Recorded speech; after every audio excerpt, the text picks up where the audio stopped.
Bueno, hermoso, y estamos con el pastor Ezequiel Fatore. Como decíamos al principio, ya pasó el primer tiempo de esta hora y ahora venimos con el segundo tiempo. Ha pasado algo súper interesante, súper particular, súper triste aquí en Miami, muchos sabrán, acerca del derrumbe que ocurrió en la ciudad de Surfside, que curiosamente queda a una cuadra, a un bloque de la iglesia en donde está en Casa Church. Y lo lindo es que lo que tienen que saber es que él hizo un mensaje acerca de las tragedias, pero cómo hacer para poder involucrarnos nosotros, que a lo mejor, no sé, nos escucha gente de Guatemala, de Perú, de Argentina, Claro. que todos estamos pasando nuestras cosas, pero en general cuando uno ve algo tan lejano, como que le cuesta decir, bueno, a ver, ¿cómo puedo yo hacer algo al respecto? ¿Cómo Total. puedo actuar? Entonces, somos todo oídos, somos todo ojos a lo que están viendo en cbclavoz.com. La verdad que algo que nos sorprendió en ese día, eran la 1:30 de la mañana cuando sucedió, del jueves, Sí. 24 de junio. Ok. Y mi esposa me despertó, como me despertó hoy para venir a la radio. Ahí va, sí. Pero, Justo es que está todo conectado, ¿verdad? claro, Para que pienses en fueron eso. solamente esas 2 veces. Nunca te quedas dormido. No. No, ahí está. Muy bien. Fueron solamente esas 2 veces. Y me cuenta la noticia. Y lo interesante es que minutos después de despertar me agarro el teléfono Sí. y ya tenía comentarios o mensajes de amigos diciéndome, bueno, ¿qué podemos hacer? ¿Qué podemos hacer? ¿Cómo podemos ayudar? ¿Qué puede hacer la iglesia en donde está? ¿No? Porque Claro. definitivamente estamos a una cuadra de distancia. Sí.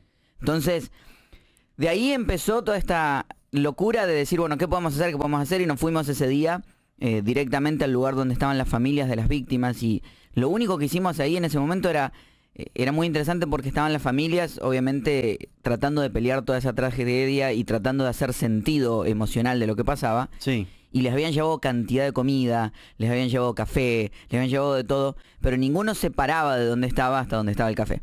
Entonces dijimos, bueno, ok, ¿qué pasa si simplemente nos dedicamos a, aunque sea, llevarles el café? Entonces eso estábamos haciendo, y ahí empezamos a recibir el gracias por lo que están haciendo. Que uno decía, bueno, simplemente estoy acercando algo que está cerca de las personas, y empezamos a servirlos, ¿verdad? Empezamos a ayudarlos. Sí. Y después nos dimos cuenta que obviamente donde estaba el edificio de la iglesia estaba rodeado de policías, bomberos, gente que estaba allí también arriesgando su vida. Entonces Claro. empezamos a servirlos a ellos, empezamos a traer Gatorade, aguas, lo que no sé si puedo decir marca, ya las dije. Sí, claro. Ya lo Después dije. te van a llegar ahí Ya le dije la marca. No, tranquilo. Entonces empezamos a servir con lo que teníamos, a Sí. ayudar con lo que teníamos, ¿no? A dar la vida con aquellas cosas que teníamos. Y después de 4 o 5 días de hacerlo, Sí. me tocaba predicar ese domingo. Y bueno, es muy difícil predicar y desconectarte de lo que estás viviendo. Total. O sea, es muy difícil llegar y decir, bueno, vamos a hablar de otra cosa cuando eso fue lo que te rodeó todo el tiempo, cuando eso fue lo que te rodeó todo el día. Entonces, traté de armar bueno, ¿cómo reaccionamos ante las tragedias? Claro. ¿Cómo hacemos cuando estoy teniendo una tragedia en mi propia vida, Sí. o en la vida que está a mi alrededor, o en las personas que tengo alrededor, y qué puedo hacer, ¿no? Entonces, para llevarlo, porque buena prédica necesita un buen versículo bíblico. Pues Claro, si no- por supuesto. Claro que sí. Eh, Quiero destacar algo, y es que, claro, uno da por sentado y uno te escucha hablar y dice, claro, estás viviendo algo tan particular que no te queda otra que hacerlo, o sea, ponerlo ahí Claro. en la mesa cuando estás predicando. Pero es difícil eso también. Para vos, para cualquier persona que le toque comunicar, porque emocionalmente, físicamente, uno la verdad que lo padece, porque fueron días de Sí. noches largas y de estar siempre pendientes, llamados. Entonces armar un mensaje en una semana tan particular también tiene su mérito, ¿no? Ese es un desafío, pero también cuando entendés que desde tu lugar de comunicador o de pastor no puedes desconectarte de la vida que estás viviendo. Claro. Pues si no, creas un personaje que no existe. Sí, Entonces decís, bueno, estuviste como pastor o como líder, estuviste toda la semana ayudando, y estuviste haciendo, y venir como que no pasó nada y te lavas la cara y salís adelante, sí, creas una irrealidad. claro. Pero creo que hay algo muy lindo en ser vulnerable y decir, bueno, yo tengo esto es lo que pasé, ¿por qué no conversamos juntos? De hecho, ese día hasta prediqué sentado, que porque era como una manera de decir, tengamos esta conversación juntos como comunidad de qué aprendimos durante estos días. Sí, Yo soy fanático de creer de que Dios está hablando todo el tiempo, y si nosotros prendemos nuestros radares, las enseñanzas que Él tenga para nosotros son constantes, ¿verdad? Entonces, un poco de ahí nace la idea. muy bueno. Y un poco viendo, me daba cuenta de lo que Jesús enfrentó cantidad de tragedias a su alrededor. Sí. Y una de las que le pasa es que le está predicando. Y la Biblia dice que tiene 5.000 hombres adelante. Sí. Sabemos que en esa época se contaban solamente los hombres, pero dice que había hijos, esposas. O sea, que vamos a decir, vamos a tener un número 15.000. Sí, como sí, que sí. toda era la familia tipo Sí. padre, madre, un solo hijo. Sí, exacto. Entonces, 15.000 personas y Jesús se acerca en un momento y le dice a uno de los discípulos, y le dice, mirá, ¿qué vamos a hacer con esta gente? ¿Le vamos a dar de comer? Que es todo al revés, ¿no? Porque en general es como que uno va con los problemas a Jesús y Jesús se acerca a uno de los discípulos y le dice, mira, escúchame, hay que darle de comer a esta gente. Entonces el tipo entra en crisis. Claro. Y le dice, pero bueno, hagamos algo, saquémonoslo de encima, mandémoslo a la casa. Ujú. Eh, Claro, hagamos una oración para cerrar, que se vayan, claro. Entonces, Jesús tiene esta conversación con Felipe y le dice, ¿y ahora qué hacemos? O sea, al revés de lo coherente, ¿no? Sí. Y eso fue lo primero que aprendí sobre las tragedias, y es que Dios te carga el corazón. Ujú. Y no de que te carga de que te lleva, sino de que te pone carga en el corazón. Claro. Que uno a veces quiere como decir, bueno, Dios, sacame esta carga. Y Dios al contrario, viene Jesús y le pone una carga a Felipe y le dice, quiero que te preocupes por este tema. Claro. Entonces, hay un poder especial en cuando no es que te cerrás y sos ciego a lo que está pasando, sino que sos alguien súper conectado con el mundo en donde estás y dejás que Dios te diga, ¿ves a esa persona que está ahí? Bueno, está pasando un problema y espero que te preocupes. Claro, porque eso está bueno también, llevarlo a la práctica, porque todos los que están escuchando en este momento, tal vez dicen, bueno, no, pero Jesús tenía que alimentar 5.000 personas. Bueno, pero la carga puede ser esa o puede ser algo súper simple, como el kiosquito que tenés en la esquina, como Total. la persona que está a 10 metros tuyo. Creo que tiene que ver mucho más con eso. Y ahí arranca el tema, ¿no? Es decir, en la iglesia nosotros teníamos, en el edificio de la iglesia, teníamos gente a una cuadra sufriendo, pero todos tenemos gente a una cuadra sufriendo en nuestra casa. Claro. Todos tenemos a alguien que la está pasando mal. De hecho, una persona me escribía después de escuchar la enseñanza y decía, ni siquiera fue una cuadra, era la casa de al lado. Ujú. Y escuché cómo esta persona estaba triste y tomé la decisión de decir, es problema mío también. Claro.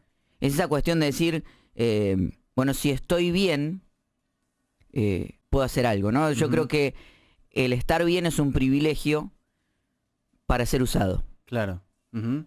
¿Viste cuando, y a mí me encanta, y yo creo en esa frase, Sí. cuando te dicen, después de las tragedias, siempre la frase es, bueno, esta noche cuando llegues a tu casa, abrazá a los tuyos, Sí. dales un beso, decirle que los amás. Eso significa que estás bien. Para nosotros, en el lugar donde estábamos, habernos despertado ese día, haber abierto los ojos, Ujú. ya era un privilegio. Sí. Ahora, no puede quedar ahí. No puede quedar en simplemente decir, bueno, ya está, abracé a los míos, sino que si estás bien, tu función es hacer algo por el que no está bien. El estar bien es un privilegio que está llamado a ser usado. De hecho, no se evalúa a las personas por sus responsabilidades, sino cómo actúan con sus privilegios. Todos somos buenos cumpliendo nuestras responsabilidades, pero la Claro. pregunta es cómo actúas cuando tenés un privilegio en tu vida y cómo actúas cuando te toca, estás en un lugar distinto al del otro y haces algo para cambiarlo, ¿no? Ujú. Excelente, excelente. Estamos hablando con Ezequiel Fatore, él es pastor aquí en Miami y justamente la iglesia está a una cuadra de donde ocurrió el hecho que todos se han enterado de la caída, del derrumbe del edificio, en donde hasta el momento creo que hay como unas 70 personas que ya han encontrado fallecidas y todavía quedan muchas por encontrar. Y todavía quedan muchas por encontrar y... O sea, son esos momentos donde, o sea, la ciudad vive eso, ¿no? Todo el tiempo está como encontrando emociones nuevas Sí. y hemos tratado de estar respondiendo a ellas. Ujú. Lo hablábamos alguna vez. Miami vive también el tema de los huracanes, ¿no? Entonces, Sí. cada tanto viene un huracán y es la frase, ¿viste? O sea, a veces no pega en Miami, se va un poquito para arriba Sí. o entra por otro lado, que por ahí para el que nos escucha cree que la Florida es como si viven todos el mismo problema, pero es como... Si no pegó en Miami ya es como un poco distinto. Sí, de hecho había gente que no conocía la ciudad de Surfside, que vive en Miami. Es cierto. Increíble. Pero también que es chiquita la ciudad, pero no la conocía. Y una de las cosas que una vez se escucha cuando te dicen, uy, no, bueno, Dios nos protegió. ¿Viste? No pegó en Miami, Sí. Dios nos protegió. Y bueno, Sí. y la gente que vive 2 ciudades para arriba, que Dios se olvidó de ellos. Claro. Es decir, yo creo que la vida es muy aleatoria. Ujú. De hecho, a veces me cuido mucho de esta frase, decir Dios hace todo con un propósito. Yo prefiero más creer de que a veces la vida hace que las cosas sucedan en nuestra vida, que es aleatoria, que no sabemos por qué nos pasan, y Dios se suma en el que después de que te pasa decís, bueno, ¿y ahora qué hago con esto? Entonces Él está dispuesto a darle propósito a todo lo que te pasa. Muy bueno eso. Entonces, más que hacer todo con un propósito, creo que hay un Dios que le da propósito a todo lo que te pasa. Claro. Porque si no, después tenés que echarle la culpa a Dios de las cosas malas que te pasan. Sí. Me decís, bueno, no, perdí el trabajo. No, Dios hace todo con un propósito. Bueno, no, por ahí tu jefe se levantó mala onda ese día, Sí. decidió hacer todo lo que quiso con su vida. Ahora, Dios promete que eso sí lo va a usar para hacer algo bueno en tu vida, ¿no? Está bueno, y tiene por lo menos en la gente que intenta pensar o de alguna manera hacer enfoque en los clichés que uno tiene mucho más sentido. Tiene mucho más sentido, porque si no es, como vos decís, cuando pasan las cosas buenas sí, pero cuando pasan las cosas malas que Dios lo hizo, o sea, está muy buena esa diferencia.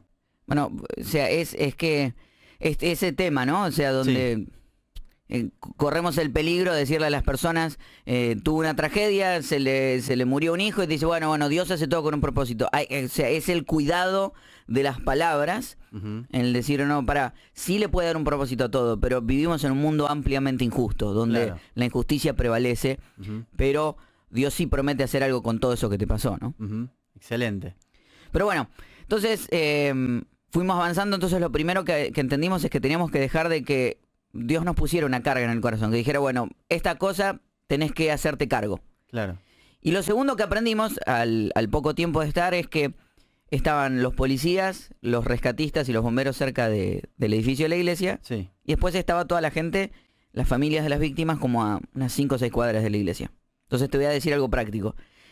Le dábamos café a las familias, íbamos corriendo porque no se podía utilizar el auto o el carro en ese momento, entonces íbamos corriendo bajo el sol hasta el edificio de la iglesia, agarrábamos las aguas y las bebidas energizantes que tuviéramos Sí. y las repartíamos entre los policías y nos íbamos para el otro lado y ayudábamos a las familias y volvíamos y ayudábamos a los bomberos, y en un momento uno estaba como a decir, ¿dónde tengo que estar? Y fue ahí donde aprendimos algo clave, que es que uno tiene que trabajar en el círculo de influencia que le toca. Y Jesús hizo eso, algo muy interesante. Jesús no manda a los discípulos a decir, resuelvan el hambre del mundo. Claro. Le dijo, resuelvan el hambre de los 15.000 que tienen delante. Y a veces, ¿qué pasa eso? Queremos trabajar fuera de nuestro círculo de influencia, nos llenamos de ansiedad por ayudar a lo que está afuera, pero tenemos que trabajar con los que tenemos dentro, con los que tenemos cerca nuestro. Está bueno, es la típica historia que uno dice, no, que dice, no, yo quiero servir, heme aquí, Señor, mándame, envíame a África, a las naciones, y a lo mejor ni en tu casa sos solidario con tu familia. Bueno, es que arranca ahí, ¿no? Arranca desde el lugar en donde estoy hoy, y está buenísimo. Si alguien dice, yo quiero orar por la gente de Surfside, quiero colaborar por la gente de Surfside, pero si estás en el otro lado del mundo, seguramente hay una crisis en este momento en la cuadra en donde estás. Claro. Entonces podés orar por nosotros, pero te desafío a que ores por los que están cerca. Podés actuar con nosotros, pero te desafío a que actúes por los que están cerca. Porque si actuamos así, porque si no, yo quiero ayudar a todos de una manera justa. Es imposible. Imposible, claro. Jesús de hecho fue injusto. ¿Sí? Sanaba a ¿En qué unos sí, sentido? y Jesús sanaba a unos sí, a otros no. Okay. ¿Viste? O sea, trabajaba con el círculo de influencia que tenía delante, alimentó a esos 15.000, pero no alimentó al mundo completo. Claro. ¿Por qué? Porque yo creo en esta ley que si todos vivimos de esta manera, en la que le doy mi todo a la persona que tenga cerca, voy a creer que alguien del otro lado va a hacer lo mismo por la gente que tenga cerca. Está muy bueno eso. Pues si no me desgasto en el proceso, es decir, ¿cómo hago? Claro, es fuerte igual la declaración Jesús fue injusto, porque a lo mejor alguno va a decir, no, él es justo, y todo eso, pero está bueno que lo expliques así porque nos abre un poco la cabeza desde otro punto. Bueno, o sea, pasó cantidad de veces. Jesús se mete en un lugar donde está lleno de personas enfermas. Había uno que estaban cerca de un laguito que creían que bajaba un ángel, que no era el ángel de uno nunca. De la mañana, sí. Y cuando bajaba, todos corrían al agua y el primero que se metía en el agua se sanaba. Era como un mito que estaba en el lugar. Y hay uno que era paralítico en el lugar. Y Jesús se acerca a en ese lugar donde estaba lleno de enfermos y sana solamente a esa persona. Sí. Y los demás pueden decir es injusto. Claro. Entonces, había un objetivo detrás de cada actitud de Jesús. y una enseñanza detrás de cada uno. Entonces, es enseñarnos esto, es decir, nosotros tenemos una función en el lugar donde estemos, dentro del círculo de influencia donde estamos, con la gente que nos tocó a nosotros. Entonces seguramente te pasó esto, tenés amigos, tenés familia, que hoy, como bien decíamos, a una cuadra de tu casa están sufriendo. El desafío es hacer algo por esa gente, porque si no, nos pasa que nos metemos en la crisis de moda. Entonces te pasa esta cuestión de que cuando estaban incendiándose los bosques en Australia, estábamos todos orando por los bosques en Australia, pero Sí. pero tenés incendios más cercanos que nunca te preocupaste. Sí, entonces, Sí. si no corremos el peligro de eso de meternos simplemente en la crisis de moda, ¿no? Está muy bien, está muy bien.